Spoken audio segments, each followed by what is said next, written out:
We're looking, as we continue to the sixth beatitude, there's only 8. It says in Matthew chapter 5, verse 1, when Jesus saw the crowd, he went up to the mountains. And after he sat down, his disciples came to him. He opened his mouth and began to teach them, saying, Blessed are the poor in spirit, for theirs is the kingdom of God, of heaven. Blessed are those who mourn, for they shall be comforted. Blessed are the gentle, for they shall inherit the earth. Blessed are those who hunger and thirst for righteousness, for they shall be satisfied. Blessed are the merciful, for they shall receive mercy. Blessed are the pure in heart, for they shall see God. The title of today's message is Doing the Right Thing for the Wrong Reasons. Doing the right thing for the wrong reason. Blessed are the pure in heart, for they shall see God. I remember a friend of mine, a good friend of mine during college and after college, my early youth, working time. I had a good friend, and he's on the wealthy side of things. And he keeps on telling me, you know what, Bob, I'm so pessimistic about people who want to hang around with me because, you know, they want a favor or something. And he whenever he goes around, because he's kind of well off, a lot of people treats him out because they want to be his friend. They want to be accepted. But in reality, he doesn't want that, he told me. Another friend, this man is the friend of my mom. A guy that I never met. It happens to be another filthy rich guy. And, you know, because he's a friend of my mom, one day he texted me and asked how was my mom. And I replied, and every so often we would chit-chat via text. Never met the guy. But I know he's a good friend of my mom, when my mom was still clear thinking. And I remember him texting me that, you know, the irony of life, if you're rich and famous, you have lots of friends. He was sharing that to the text. I was looking for the text. I apparently erased it already. The irony of life is if you're rich and famous, a lot of people would try to be your friend or befriend you. But the moment fame goes and your wealth goes, all of your friends leaves you. The irony of life, he said. And I said, so true. Another friend of mine, again, influential, blah, blah, blah. I noticed, whenever we're together and there's like a party, I noticed people, they flock to him. They want to, you know, hobnob, chit-chat with them, with him in particular. And again, I realized among these people, they're very cautious of who they talk to. They're very cautious of their so-called friends. They're very cautious of people they meet, people that are nice to them. Why? Because they don't know if they're nice to them because he's successful. In fact, this very same guy who's, you know, really well off was telling me his siblings doesn't treat him well. And all of them are like rich, all of them. But, you know, his siblings doesn't treat him well. But lately, his siblings has been treating him well. And he was telling me, I wonder why. Is it because now I'm successful already? Not to say that his siblings are not, right? Again, We don't know why people behave a certain way towards us. Are they really just nice people? Or do they have a hidden agenda? Another reason why they're trying to be nice to you. In politics,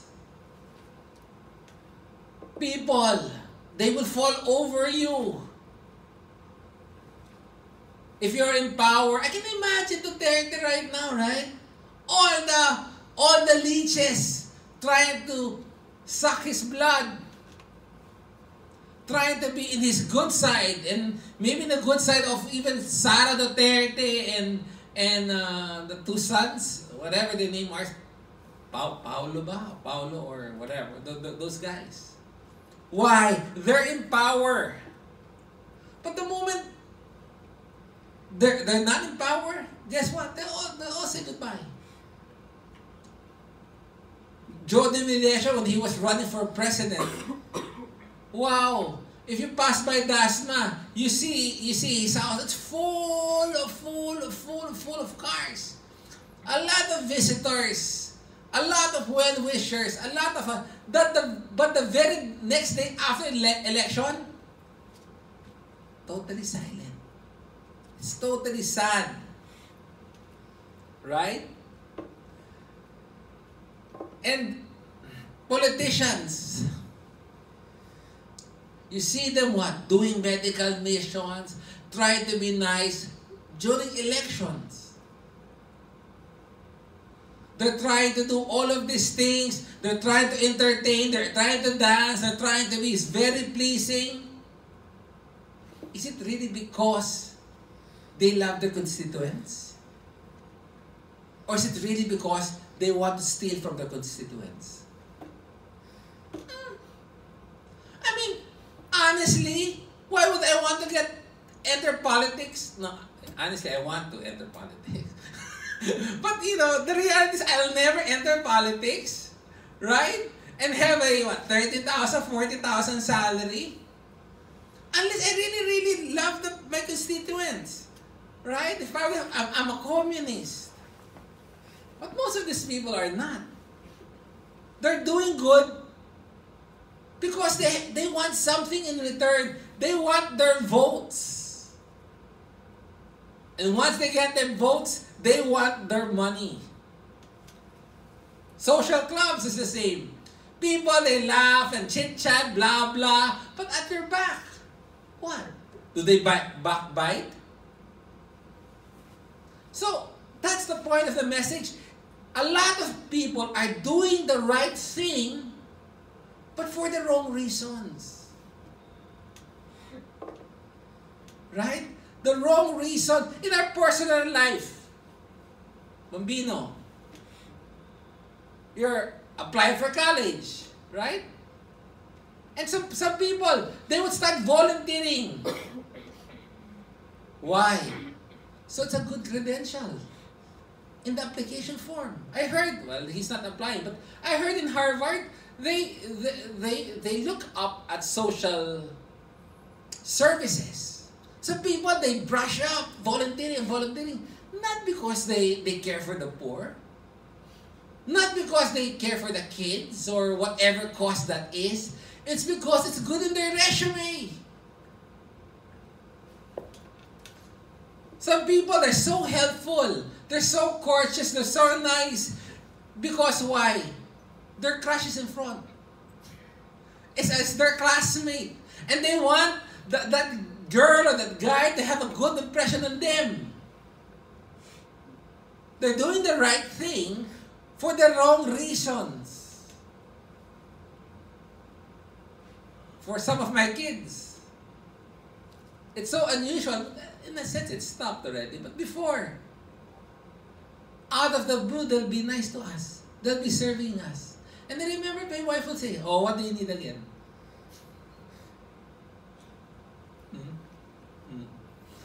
It's being nice for the wrong reasons. Would you believe 3 a.m. in the morning, my son, Santino, with a bath of water, was about to massage my foot?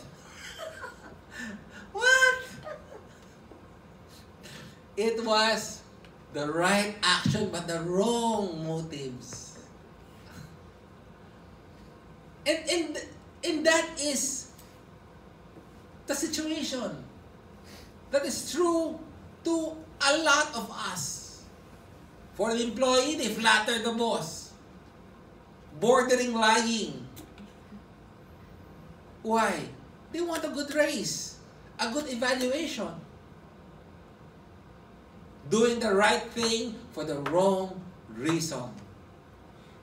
And as we go into Matthew, realize the people at that time were in a desperate condition.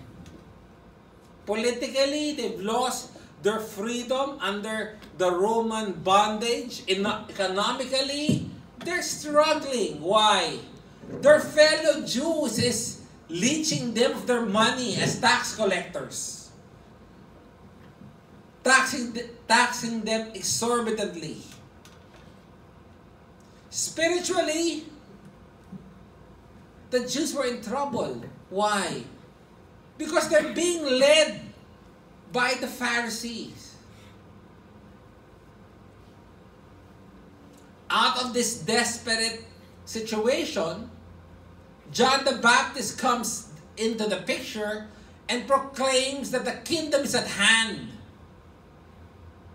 Be ready because the kingdom is at hand. He was the forerunner for the Messiah. And people were excited. Yes, our Redeemer is coming. Our Redeemer will rise up and put up the kingdom and deliver us from this bondage, both politically, economically, and spiritually. And when you say kingdom at the time, it means battle. We're about to fight. But the strange thing here is this. The message, the kingdom of God, are for those who are meek in spirit. Poor in spirit, I'm sorry. Those who mourns. Those who are meek. Those who hunger and thirst for righteousness. Those who are merciful. Those who are pure in heart. It's a shock. They were not expecting that. Spiritually, they were in bondage because the Pharisee was dominating the religious society at that time. And they were misinterpreting the Bible. Sabi ko nga, out of the 10 laws of Moses, they came out with, I think, 631 myriads of laws and rules. Right? You're not allowed to work on Sunday. You're not allowed, it's given, you're not allowed to walk on the field because it's like planting. You're not allowed to, if somebody works on a Sunday, you have to kill it. But you can't, like, a hen, it lays an egg, you have to kill the hen. But you cannot do it today, you have to do it tomorrow. Because today is a Sunday, you can't work. Right? I mean, all these things. And you can't, I remember in New York, if you look at the skyline, there's a lot of wires. Because the Jews believe that you cannot walk a certain distance. And in that distance, they place a wire. You can only walk like X number of yards or something. And at the end of that, you have a wire. That's why in New York now, in the Jewish area, there's a lot of wires. For sure, they can walk anywhere. They tried to put all of these myriads of rules and regulations that it's stifling them. That you have to live up to the certain requirement of righteousness. Therefore what? People, they feel oppressed. They feel frustrated. Why? They know they cannot fulfill it always. Every time. Every day. Therefore what? They feel so guilty. of not being able to fulfill all the laws. They try. They try to obey as much laws. But they're obeying it not out of love of God, but out of fear of the Pharisees who would condemn them. Oh, you didn't do that. Oh, you didn't do that. So they're doing the right things for the wrong reasons. The question they ask themselves is, how good should I be? That's the question on their mind.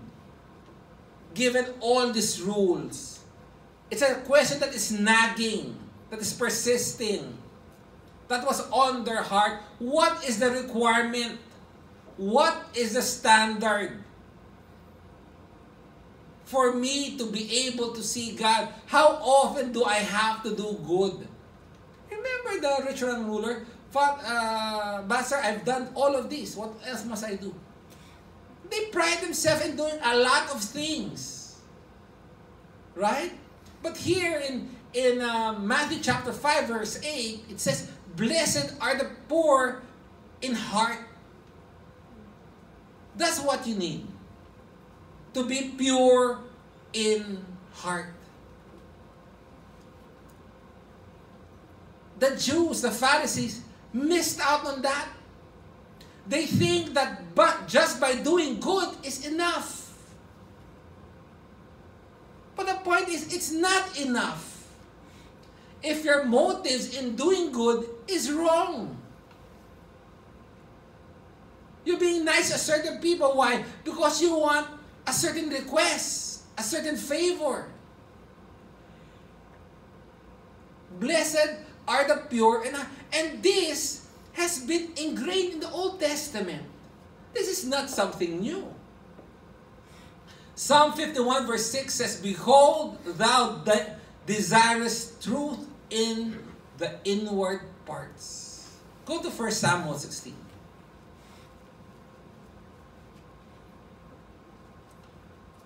1 Samuel 16, verse 7. It says, but the Lord said to Samuel, do not look at his appearance or at the height of his stature, because I have rejected him. For God sees not as a man sees. For God looks at the outward, man looks at the outward appearance, but the Lord looks at the heart. Go to Psalm 24, please. Psalm 24, verse 1. And it says, the earth is the Lord's, and all it contains, the world and those who dwell in it. For he has founded it upon the seas, and established it upon the rivers. Verse 3. Who may ascend into the hills of the Lord? Is a question. Who may stand in his holy place? The answer, in verse 4, he who has a clean hand and a pure heart. It is those who can ascend to the hill of the Lord. It is those who can stand in the holy place with God. Those who has clean hands and a pure heart. He who has lifted up his soul to falsehood and has not sworn deceitfully.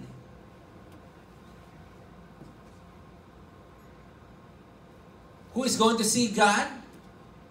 Who will ascend into the high place? Who has the right to be in the presence of God?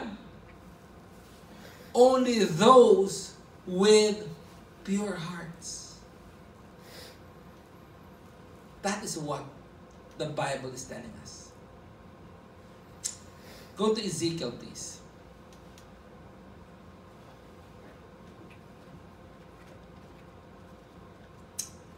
Ezekiel 36. Ezekiel 36 verse 25 says, then I will sprinkle water on you and will be clean. I will cleanse you from all your filthiness and from all your idols. Moreover, I will give you a new heart and put a new spirit within you. And I will remove the heart of stone from your flesh and give you a heart of flesh.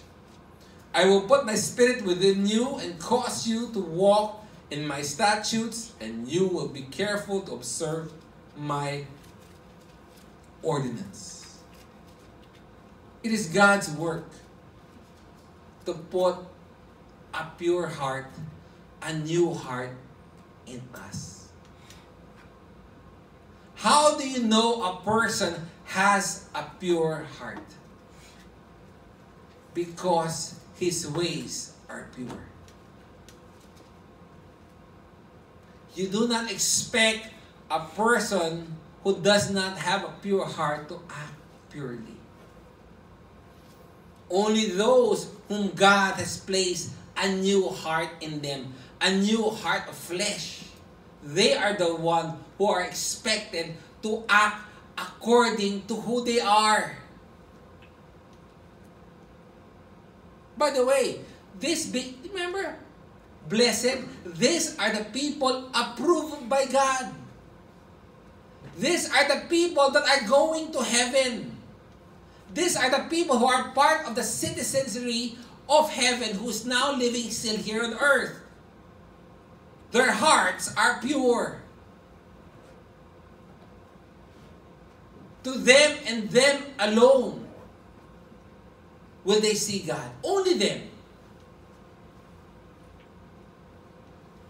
So the kingdom has always belonged to those who has a pure heart.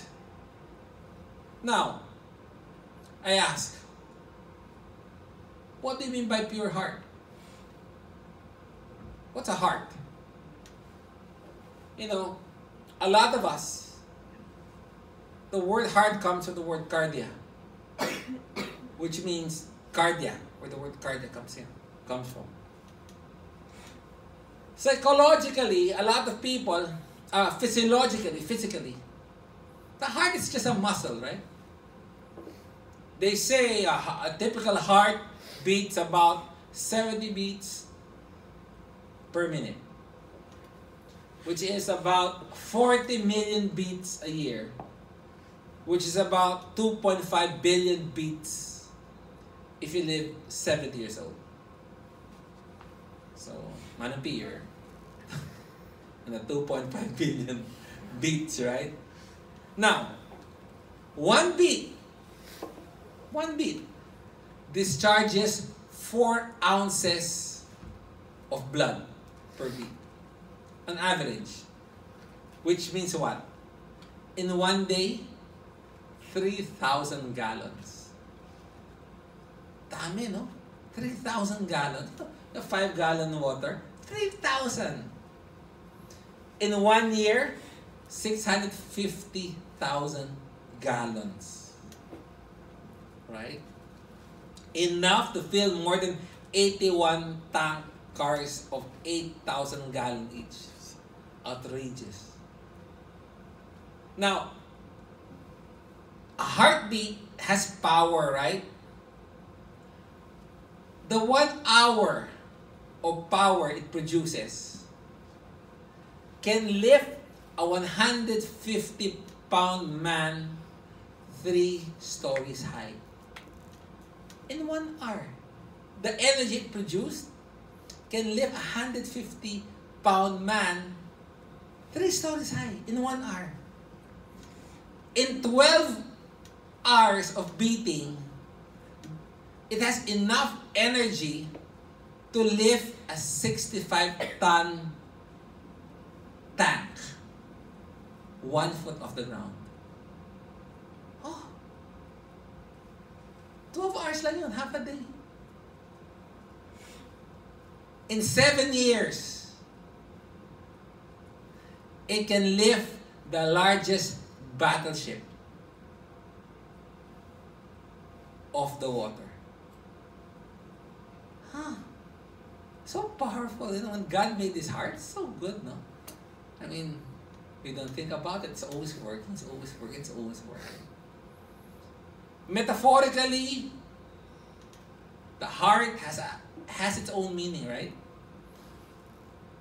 Loving somebody with all your heart, they would say. You never hear, I love you with all my kidney. I love you with all my liver, with all my thyroid. No, it's I love you with all my heart. Or we say, the heart of the matter. The core, the essence of the matter. Biblically, when they talk about heart, it talks about the entire personality of a person. His mind, his emotion, his thinking. That's what it means when they use the word heart. The entirety of a person. Proverbs 23 says, as we think in our heart, so are we. Go to Proverbs 4.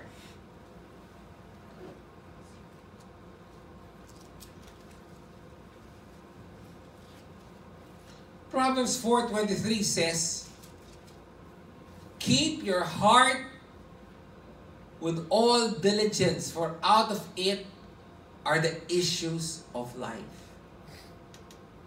So, when you hear the word heart, the heart is really the entirety of the person. Blessed are the pure in heart. The whole entirety. The whole entirety of a person should be what? Pure. Every aspect of our life should be pure. What do you mean by pure? Unmixed. Like pure gold. Not the grocery, pure gold. Right? Normally, when they get gold, it's impure. And they would have to heat it up over and over until the particles would rise, and then we'll have a screen to take it out and heat it up again until what? It's pure, unmixed. To be pure means free from dust, dirt, and taint. Pure spring water. To be pure means not to be contaminated. Cleansed from filth and immorality. In a moral sense, it's free from defilement and sin. Now, Israel at that time the Jews was making all the effort to do good. They washed their hands. They washed their feet. They don't want to touch anyone who's dead or sick because it will defile them. They do all of these external things, but God is saying, I don't care about that. Why? Because your heart is not pure. Your whole being is defiled. To be pure means there's no compartment in your life that you're not willing to surrender to God and have Him rule there. They would wash their hands, they would wash their feet, they would wash their pants. They would do all this ritual of cleansing on the outside, but deep inside, they're not pure. They would give tithes even to the smallest seed that they get. Because to them, it's the right thing. It's the actions that is important. Never mind my intention. As long as the action is right, I'm good. I'm good with God. Doing the right things for the wrong reasons. Romans chapter 12 verse 9 says, let love be without hypocrisy. What does it mean? You can love somebody and have an impure heart. Meaning what? You're a hypocrite. I have a friend. I was beside him when a very influential politician gave him a call. And this politician gave him the position that he had. And when he answered the phone, wow, yes sir, oh yes sir, I'll get you the tickets. Because the politician wanted to watch an Ateneo Lasal game. Not the one yesterday. Long time ago. And the moment that he put down the phone, he was saying bad things about that politician who gave him the job in government. He was showing love, service to the politician, but let love be without hypocrisy. His motive was not pure. Are our motives pure? When we deal with people around us? Go to Matthew, please. Matthew chapter 6.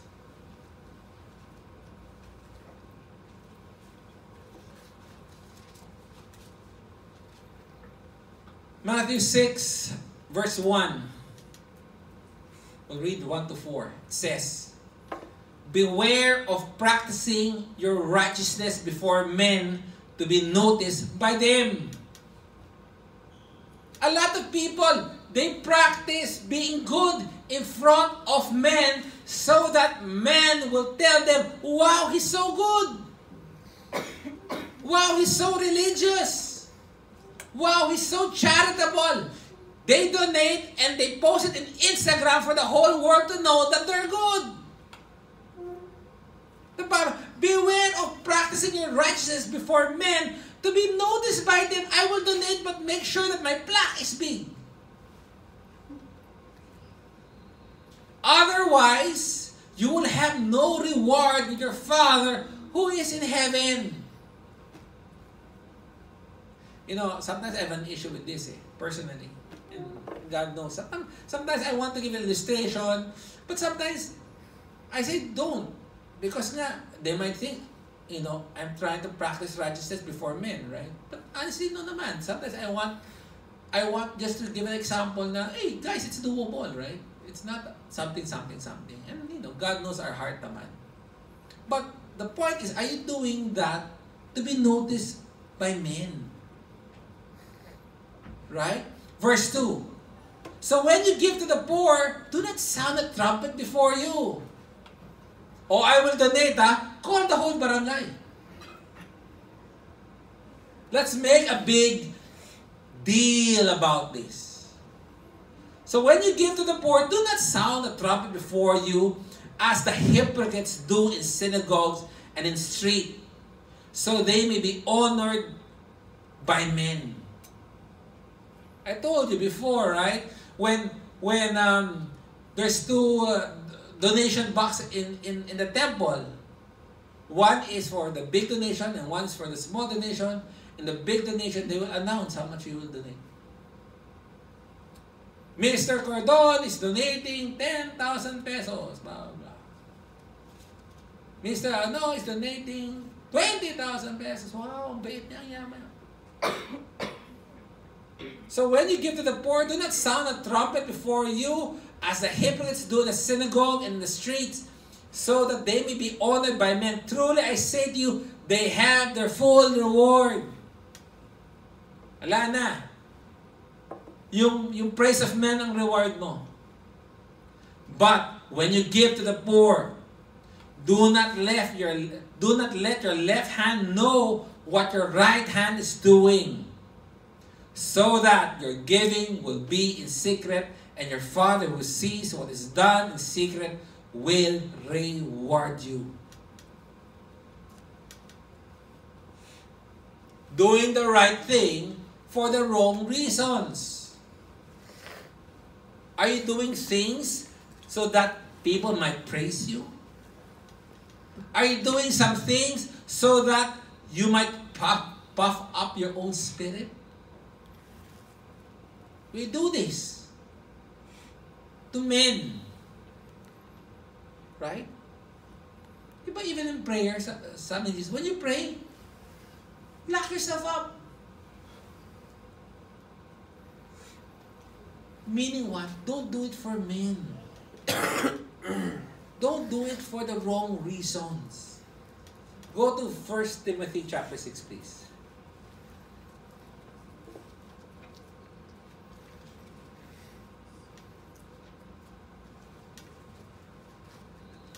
First Timothy chapter 6, verse 5 says, "And constant friction between men of depraved mind and depraved of the truth, who suppose that godliness is a means of gain. Lord, I will serve you, but what is it? What is it in? What is it? What? What's in it? In it? What? What's in it? Sorry. What's in it for me? Where's the gain? Lord, I'll be godly. I'll do all these good things. But there must be a gain. God says here, that thing is for the depraved mind. Some people, they're trying to do good what? To merit salvation. They're not trying to do good because they're saved. They're trying to do good because they want to be saved. Wrong. Wrong motives. 1 Timothy 1:5 said, "But the goal of our instruction is love from a pure heart." Go to James chapter 1, please.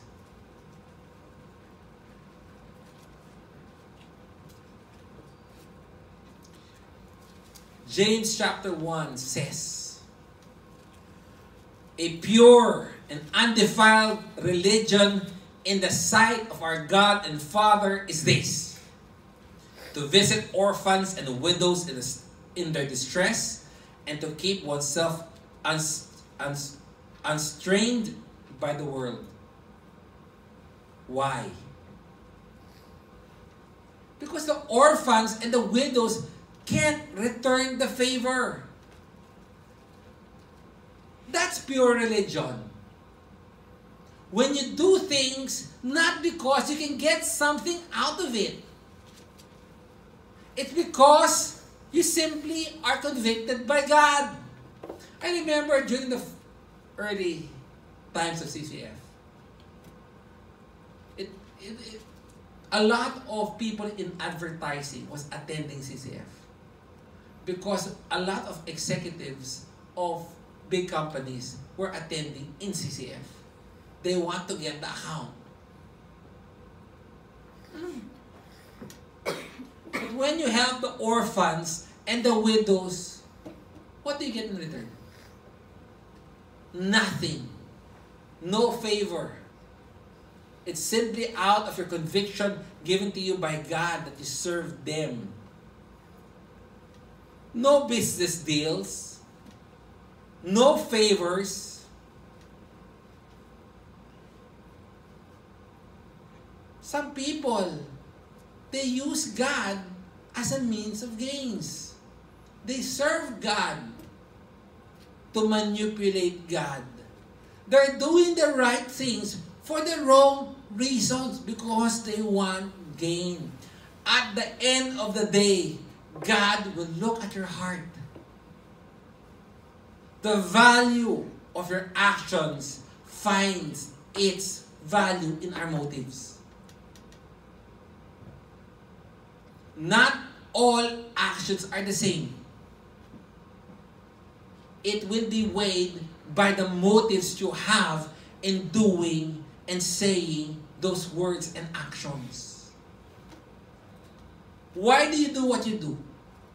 What motivates you? Why do you help those you help? Why are you nice to those who are nice? To those who are, why are you nice to certain people and not to certain people? Are we doing the right things for the wrong reasons? Serving our wife, serving our husband, serving your husband. Why are you doing that? Why are you trying to be more patient to your wife? Or why are you trying to be more patient to your husband? Why? Is it because you want to ask something? Or is it because you're convicted by God that your marriage is an exhibit A of God's love for mankind? We have to check our motives in doing things. And these are people approved by God. They have been cleansed by God from the inside. Their very nature has been changed from a heart of stone to a heart of flesh.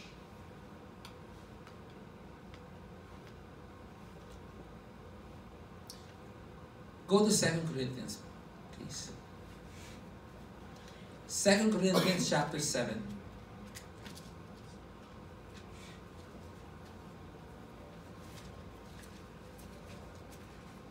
Verse 1 says, "Therefore, having these promises, beloved, let us cleanse ourselves from all defilement of the flesh and spirit, perfecting holiness in the fear of God." A pure gold is undiluted gold. A pure heart is not contaminated with moral or spiritual filth. A pure heart has no bad intent towards another person. A pure heart serves simply because he loves God. They are singly minded, devoted, undivided loyalty in serving God. It's not how we behave on the outside that is important. It's who we are in the inside. If the inside is right, guess what? The outside will follow. But it does not follow that if you do what's right outside, everything inside is okay. Because we know a lot of people, they have hidden motives, interior, hidden agendas, and ulterior motives. So how do people with pure heart behave? Well, they protect their eyes from questionable materials. They try to choose the company they keep. They pick the places where they go. They avoid compromising situations, like such as Joseph with the wife of Potiphar, wherein he fled. They choose the movies, the TVs, the music that they watch and listen because they know that this will influence their mindset. They stand at a distance from polluting objects. Like Job, they made a covenant with their eyes and with their heart that they will not look or think on an object that will ensnare them. They have no deceit in their actions and words. They have no hidden agendas when they help and serve other people. They have a great hunger for purity. They have a strong hatred for sin. And they have a love for others because Christ loved them also. These are the people that will see God. To them and them alone are the ones who will see and enjoy God's presence forever. These are the people approved by God. Their hearts, their whole entirety is pure. It is them and them alone who will enjoy God's presence for all eternity. God said, before you see me, your heart must be pure. It's not all about religion. It's not what's happening on the outside. It's what's happening on the inside. There must be a dramatic change of heart that only God can cause to happen. It's not enough that you're doing the right things, but you need to do the right things with the right motives. The heart of the issue is the issue of the heart. In closing, I ask this question. Is your motives in dealing with other people pure? Is your motives in your words, your actions pure? Is your act of service to God pure? Are you serving Him simply because you love Him and deserves your life?